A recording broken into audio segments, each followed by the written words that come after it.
रोहन की जिंदगी मुंबई की रफ्तार से कदम मिलाते थे। ऊंची इमारतें, गाड़ियों का शोर और कभी ना खत्म होने वाली भागदौड़।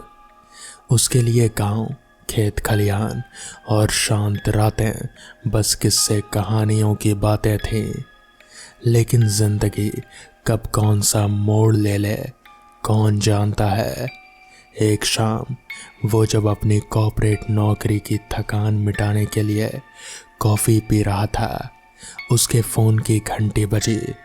दूसरी तरफ से उसके दूर के चाचा की घबराई हुई आवाज़ आई। रोहन बेटा, तुम्हारी दादी की तबीयत बहुत ख़राब है। वो बस तुम्हारा नाम ले रही हैं। हो सके तो जल्दी आ जाओ। रोहन की दादी, जिससे वो बचपन में कुछ एक बार ही मिला था, सुदूर उत्तर प्रदेश के एक छोटे से गांव काला पानी में रहते थे। गांव का नाम ही कुछ अजीब सा था। रोहन ने कभी वहां जाने की नहीं सोचे थे, पर दादी की अंतिम इच्छा वो टाल नहीं सका। अगले ही दिन ज़रूरी सामान एक बैग में भरकर वो निकल पड़ा। ट्रेन और फिर 2 बसें बदलने के बाद शाम ढलते ढलते वो एक धूल भरी सड़क पर बने बस स्टॉप पर उतरा। काला पानी वहाँ से अभी भी 7 किलोमीटर दूर था और उस रास्ते पर कोई और सवारी मिलने की उम्मीद ना के बराबर थी। सूरज पश्चिम में लालिमा बिखेरता हुआ डूब रहा था और हवा में एक अजीब सी ठंडक घुलने लगी थी। बस कंडक्टर ने उतरते वक्त अजीब नज़रों से उसे देखा था। बाबूजी, काला पानी आज रात? उसकी आवाज़ में आश्चर्य और कुछ अनकहा भी था। हाँ, क्यों? कोई दिक्कत है क्या? रोहन ने लापरवाही से पूछा। नहीं बाबूजी, बस वो आगे का जंगल, अंधारवन रात में ठीक नहीं रहता। अगर कोई पहचान का मिल जाए तो ठीक, वरना सुबह का इंतज़ार कर लेते हैं। रोहन मुस्कुराया। अरे काका, शहर के हैं हम, भूत प्रेत से डर नहीं लगता। कंडक्टर ने गहरी सांस ली। आपकी मर्जी बाबूजी। बस खरखराती हुई आगे बढ़ गई। धूल का एक गुब्बार पीछे छोड़ दी गई। रोहन ने अपना बैग कंधे पर ठीक किया और काला पानी की ओर जाने वाले कच्चे रास्ते पर कदम बढ़ा दिया। रास्ता वाकई सुनसान था। दोनों ओर घने पेड़ और झाड़ियां खड़ी थे, मानो किसी रहस्य को अपने सीने में दबाए हो। जैसे जैसे अंधेरा गहराता गया, झींगुरों की आवाज़ें और तेज होती गईं और दूर कहीं से सियारों के हुक्का हुआ करने की आवाज़ भी आने लगी। रोहन का शहरी दिल पहली बार थोड़ी घबराहट महसूस कर रहा था, पर उसने इसे जाहिर नहीं होने दिया। लगभग 2 किलोमीटर चलने के बाद वो अंधारवन के मुहाने पर पहुंचा। नाम के जैसे ही वो जंगल घना अंधेरे में डूबा हुआ था। पेड़ों की शाखाएं आपस में ऐसे गुथी हुई थी जैसे हल्की रोशनी भी जमीन तक मुश्किल से पहुंच पा रहे थे। जंगल में प्रवेश करते ही तापमान में अचानक गिरावट महसूस हुई और हवा में एक अजीब सी नमी और सड़ास की गंध घुल गई। रोहन ने मोबाइल निकालकर टॉर्च जलाई। उसकी रोशनी में पेड़ और भी भयानक लग रहे थे। उनकी टेढ़ी मेढ़ी शाखाएं किसी दैत्य के हाथों जैसी फैली हुई थी। हर आहट पर उसके कान खड़े हो जाते हैं। पत्तों की सरसराहट भी उसे चौंका देती। उसे कंडक्टर की बातें याद आ रहे थे, पर वो अपने मन को समझाता रहता कि ये सब उसका वहम है। अचानक उसे अपने पीछे किसी के चलने की आहट सुनाई दी। उसने तेजी से पलट कर देखा, कोई नहीं था, सिर्फ हवा में हिलते पत्ते और दूर तक फैला सन्नाटा। शायद कोई जानवर होगा, उसने खुद को तसल्ली दी। वो आगे बढ़ा, पर अब उसके कदम पहले से ज्यादा सतर्क थे। वो महसूस कर पा रहा था जैसे कोई उसे देख रहा हो, कोई अदृश्य शक्ति उसके हर कदम पर नजर रखे हुए है। जंगल और भी घना होता जा रहा था। रास्ते के दोनों ओर कटीली झाड़ियां उगाई थे, जिनसे बचकर निकलना मुश्किल था। तभी उसे कुछ फुसफुसाहट सी सुनाई दी, बहुत धीमे, जैसे कोई औरत सिसक रही हो। उसने टॉर्च उस दिशा में घुमाई। कुछ नहीं, ये मेरा वहम है, वो बुदबुदाया, पर उसका गला सूख रहा था। कुछ देर और चलने के बाद रास्ता और दो भागों में बंट गया। उसे समझ नहीं आ रहा था कि वो कौन सा रास्ता काला पानी की ओर जाता है। उसने मोबाइल निकालकर नेटवर्क देखने की कोशिश की, पर वहां नो सर्विस लिखा आ रहा था। वो अब सचमुच घबरा गया था। तभी उसे दाहिने रास्ते पर कुछ दूर एक हल्की सी रोशनी टिमटिमाती नजर आई, जैसे किसी लालटेन की हो। एक उम्मीद की किरण, शायद कोई गांव वाला हो या फिर कोई झोपड़ी। वो तेजी से उस ओर बढ़ा। जैसे जैसे वो पास पहुंचा, उसे एक औरत की परछाई दिखे जो पेड़ के नीचे बैठी थी। उसके बाल बिखरे हुए थे और उसने शायद सफेद साड़ी पहनी हुई थी। रोहन ने आवाज दी, माफ करना, क्या बता सकती हैं कि काला पानी गांव किस तरफ है? औरत ने धीरे से अपना सिर उठाया। चांद की हल्की सी रोशनी जो पत्तों से छन कर आ रहे थे, उसमें उसका चेहरा पूरी तरह से स्पष्ट नहीं था, पर उसकी आंखें अजीब तरह से चमक रही थे, जैसे किसी बिल्ली की। काला पानी? उसकी आवाज में अजीब सी मिठास थी। उसमें कुछ ऐसा था जो रोहन को असहज कर रहा था। हाँ, मैं वहीं जा रही हूँ, रास्ता भटक गई थी, क्या तुम भी अकेले हो? रोहन को थोड़ी राहत मिली कि कोई साथ तो मिला। जी, मैं शहर से आया हूँ, अपनी दादी से मिलने। अच्छा। वो औरत खड़ी हुई। अब रोहन उसे ठीक से देख पा रहा था। वो वाकई खूबसूरत थे, पर उसकी खूबसूरती में कुछ अननेचुरल सा था। उसकी त्वचा चांदनी में दूधिया लग रहे थे और उसके होठों पर एक रहस्यमयी मुस्कान थे। चलो, मैं तुम्हें रास्ता दिखाती हूँ। ये जंगल रात में बहुत खतरनाक हो जाता है। रोहन को उसकी बातों में कंडक्टर की चेतावनी झलक रहे थे, पर एक खूबसूरत औरत का साथ पाकर उसकी घबराहट कुछ कम हुई। आपका बहुत शुक्रिया। वो औरत आगे आगे चलने लगी और रोहन उसके पीछे। उसके चलने का ढंग कुछ अजीब था, जैसे उसके पैर जमीन को छू ही ना रहे हों, और उससे एक अजीब सी मीठी लेकिन मतली करने वाली गंध आ रहे थे, जैसे चमेली और सड़े हुए मांस की मिली जुली गंध।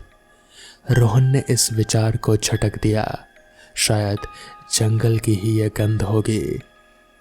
वो दोनों चुपचाप चलते रहे। जंगल और भी भयानक होता जा रहा था। अब अजीब अजीब सी आवाजें आने लगी थीं, किसी के रोने की, किसी के हंसने की, और कभी कभी ऐसी आवाजें जैसे कोई भारी चीज घसीट रहा हो। रोहन का दिल जोर जोर से धड़क रहा था। तुम शहर में क्या करते हो? औरत ने अचानक से पूछा। उसकी आवाज में वही कृत्रिम मिठास थे। मैं कंपनी में काम करता हूँ, रोहन ने छोटा जवाब दिया। उसे अब उससे बात करने में भी डर लग रहा था। शहर की जिंदगी तो अच्छी होती होगी ना, यहाँ गांव में तो कुछ भी नहीं है। उसकी बातों में एक अजीब सा खालीपन था। तभी रोहन की नजर उसके पैरों पर पड़ी। वो सफेद साड़ी पहनी थी जो जमीन से थोड़ी ऊपर थे, और उसके पैर उल्टे थे, एड़ियां आगे और पंजे पीछे की ओर। रोहन के रोंगटे खड़े हो गए, उसका खून जम सा गया। कंडक्टर की बातें, जंगल का भयावह माहौल, औरत का अजीब व्यवहार, उसकी चमकती आंखें, और अब ये कोई साधारण औरत नहीं थे, ये एक चुड़ैल थे। उसके मुंह से एक चीख निकलते निकलते रह गई। वो वहीं चढ़वत खड़ा हो गया। औरत रुकी और मुस्कुराते हुए पीछे मुड़ी। क्या हुआ, डर गए? अब उसकी आवाज में वो मिठास नहीं, बल्कि एक कर्कश और भयानक आवाज थे। चांद की रोशनी में उसका चेहरा विकृत होने लगा। उसकी आंखें लाल अंगारों की तरह जलने लगी। उसके नाखून लंबे और नुकीले हो गए, और उसके होंठ, उसके खूबसूरत होठों की जगह अब खून से सने दांतों वाली एक खौफनाक मुस्कान थी। तुम कौन हो? रोहन की आवाज कांप रहे थे। मैं इस जंगल की रानी हूँ। वो हंसी। उसकी हंसी किसी मरते हुए जानवर की चीख जैसी थी। और तुम आज रात मेरा भोजन बनोगे। इतना कहकर वो एक भयानक गति से रोहन की ओर झपटी। रोहन ने पूरी ताकत से खुद को पीछे ढकेला और विपरीत दिशा में भागा। उसे नहीं पता था कि वो कहाँ जा रहा है, बस उसे उस चुड़ैल से दूर जाना था। कहाँ भागोगे मुझसे? ये मेरा जंगल है। चुड़ैल की आवाज उसके पीछे पीछे आ रहे थे। रोहन पागलों की तरह भाग रहा था। झाड़ियों से उसके कपड़े फट रहे थे, कांटों से उसका शरीर छिल रहा था, पर उसे कोई परवाह नहीं थे। उसे बस अपनी जान बचानी थी। पीछे से चुड़ैल की भयानक अट्टहास की आवाज आ रहे थे। कभी वो उसके ठीक पीछे महसूस होती, कभी थोड़ी दूर। अचानक रोहन के पैर जड़ से टकराए और वो मुंह के बल गिर गया। उसका मोबाइल हाथ से छूटकर दूर जा गिरा और उसकी फ्लैशलाइट ऑफ हो गई। अब चारों ओर बस घना अंधेरा था।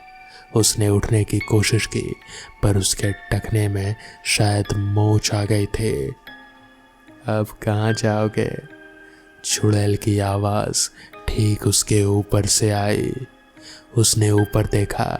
वो चुड़ैल एक पेड़ की डाली पर बैठे थे। उसके बाल हवा में लहरा रहे थे और उसकी आंखें अंधेरे में चमक रहे थे। रोहन की सारी उम्मीदें खत्म हो चुके थे। उसने आंखें बंद कर ली और अपनी मौत का इंतजार करते हुए। तभी अचानक एक तेज रोशनी चमकी और किसी के चिल्लाने की आवाज आई। भाग डायन, हनुमान जी का नाम ले। रोहन ने आंखें खोली। उसने देखा कि गांव की दिशा से कुछ लोग मशालें और लाठियां लिए हुए आ रहे थे।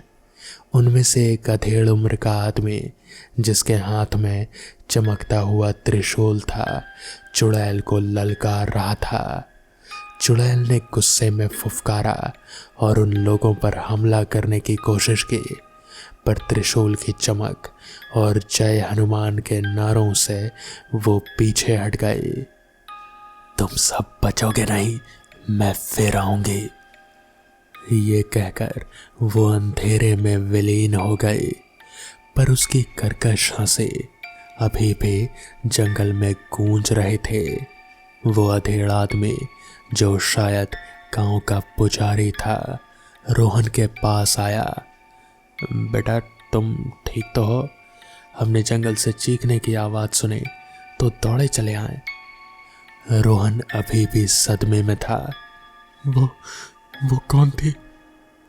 वो मोहिनी है, एक चुड़ैल। कई सालों से इस जंगल में उसका वास है। रात में अकेले इस जंगल से गुजरना मौत को दावत देना है। पुजारी ने उसे सहारा देकर उठाया। गांव वाले रोहन को घेरकर काला पानी गांव की ओर ले चले। रास्ते में पुजारी ने बताया, मोहिनी कभी कभी इसी गांव की एक खूबसूरत लड़की हुआ करते थे। उसी किसी शहर के लड़के ने धोखा दिया था और उसने इसी जंगल में आत्महत्या कर ली। तब से उसकी आत्मा भटक रही है। खासकर शहर से आने वाले नौजवानों को वो अपना शिकार बनाती है। ये सुनकर रोहन के शरीर में सिहरन दौड़ गई। वो कितना भाग्यशाली था कि वो बच गया। गांव पहुंचकर उसने सीधा सरपंच के घर ले जाया गया। सरपंच एक बुजुर्ग और अनुभवी आदमी थे। उन्होंने रोहन की पूरी बात सुनी। बेटा, तुम्हारी दादी सच में बहुत बीमार है। शायद उन्हें एहसास हो गया था कि तुम पर कोई संकट आने वाला है, इसलिए तुम्हें याद कर रही हैं। रोहन को दादी के पास ले जाया गया। वो बिस्तर पर बेहोश पड़े थे। उनका शरीर तप रहा था। वैद्य जी ने बताया कि उनकी हालत नाजुक है। रोहन दादी के सिरहाने बैठ गया। उसके मन में अपराध बोध था। शायद अगर वो समय पर पहुंच जाता तो दादी की ये हालत ना होती। और वो चुड़ैल, क्या वो सच में वापस आएगी? रात भयानक कटी। हर आहट पर रोहन चौंक जाता। उसे बार बार चुड़ैल का विकृत चेहरा और उसकी हंसी याद आ रहे थे। अगली सुबह गांव में एक अजीब सी खामोशी थी। पुजारी ने घर के चारों ओर रक्षा सूत्र बांधे और हनुमान चालीसा का पाठ किया। रोहन ने भी प्रार्थना की। दिन में दादी की हालत थोड़ी सुधरी। उन्होंने आंखें खोली और रोहन को देखकर मुस्कुराए। आ गया मेरा बच्चा। उनकी आवाज़ कमज़ोर थी। रोहन ने उनका हाथ थाम लिया। हाँ दादी, मैं आ गया, अब आप ठीक हो जाओगी। लेकिन जैसे ही शाम ढलने लगी, गांव में फिर से बेचैनी फैल गई। पुजारी ने बताया कि आज अमावस्या की रात है और ऐसी रातों में चुड़ैल की शक्ति और बढ़ जाती है। उसने रोहन को सलाह दी कि वो आज रात गांव से बाहर ना निकले और अगर हो सके तो सुबह होते ही शहर लौट जाए। रात गहराते ही जंगल की ओर से अजीब अजीब आवाज़ें आने लगी। कभी कभी किसी के रोने तो कभी किसी के फुसफुसाने की। रोहन और गांव के कुछ हिम्मती नौजवान लाठियां और मशाले लेकर घर के बाहर पहरा देने लगे। आधी रात के करीब वो हुआ जिसका सबको डर था। एक तेज हवा का झोंका आया, जिसकी वजह से सारी मशालों की आग बुझ गई। घोर अंधकार छा गया और वो कर्कश हंसी सुनाई दी, इस बार बहुत पास से। मैंने कहा था ना, मैं वापस आऊंगी। रोहन का दिल उछलकर हलक में आ गया। उसने कसकर अपनी लाठी पकड़ ली। अंधेरे में कुछ भी दिखाई दे नहीं रहा था। कभी उसे अपने गाल पर एक ठंडा चिपचिपा महसूस होता। वो चिल्लाया और लाठी घुमाई। गांव वालों ने फिर से जय हनुमान के नारे लगाने शुरू कर दिए। पुजारी ने अपने त्रिशूल से हवा में कोई मंत्र फूंका। एक पल के लिए सब शांत हो गया। फिर दादी के कमरे से एक कमजोर चीख सुनाई दी। सब लोग अंदर भागे। दादी बिस्तर पर हाँफ रहे थे। उनकी आंखें डर से फैली हुई थी। वो खिड़की पर थी, उन्होंने कांपते हुए कहा। खिड़की खुली हुई थी और हवा में वही चमेली और सड़ास की गंध तैर रहे थे। पुजारी ने तुरंत ही खिड़की बंद की और मंत्र पढ़ने लगा। रोहन ने दादी को संभाला। उस रात किसी की आंख नहीं लगी। हर कोई दहशत में था। सुबह जब सूरज की पहली किरण धरती पर पड़ी, तब जाकर गांव वालों ने राहत की सांस ली। चुड़ैल जा चुके थे, पर उसका खौफ अब भी हवा में मौजूद था। दादी की हालत अब और बिगड़ चुकी थे। वैद्य जी ने भी जवाब दे दिया। रोहन समझ गया था कि शायद चुड़ैल ने अपना काम कर दिया है। 2 दिन बाद दादी शांत हो गई। रोहन ने भरे मन से उनका अंतिम संस्कार किया। गांव वाले उसे साथ गए, पर हर किसी के चेहरे पर एक अनकहा डर था। पुजारी ने रोहन से कहा, बेटा, अब तुम शहर लौट जाओ। ये जगह तुम्हारे लिए सुरक्षित नहीं। मोहिनी तुम्हें पहचान गई है, वो तुम्हें छोड़ेगी नहीं। रोहन जानता था कि पुजारी सही कह रहे हैं। उसका मन अब गांव और उस जंगल से ऊब चुका था।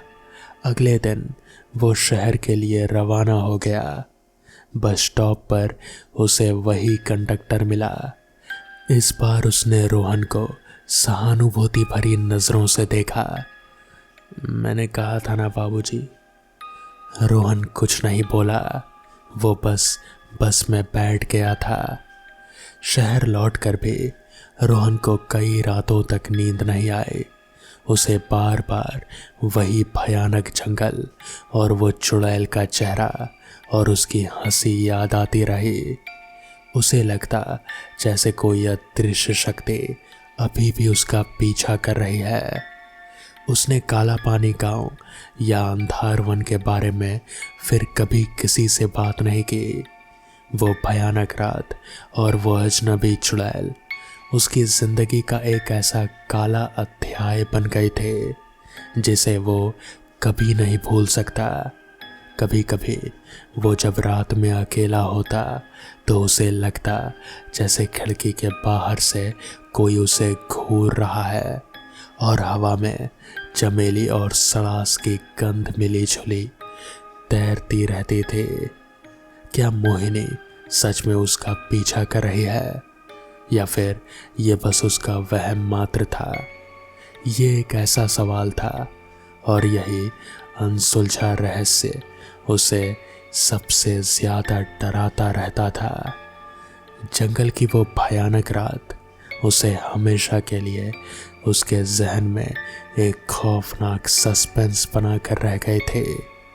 वो नहीं जानता कि वो वापस कभी नॉर्मल हो भी पाएगा या नहीं, मगर वो जानता है कि उसे अपनी आगे की जिंदगी उस याद को दिमाग में लिए ही गुजारनी होगी।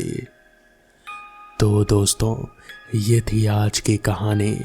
अगर आपको ये कहानी पसंद आई हो तो वीडियो को लाइक और चैनल को सब्सक्राइब करना ना भूलें। तो मैं आपका दोस्त आर्यन जल्द ही मिलूँगा आपसे ऐसी ही किसी नई कहानी के साथ। तब तक के लिए अपना ख्याल रखें।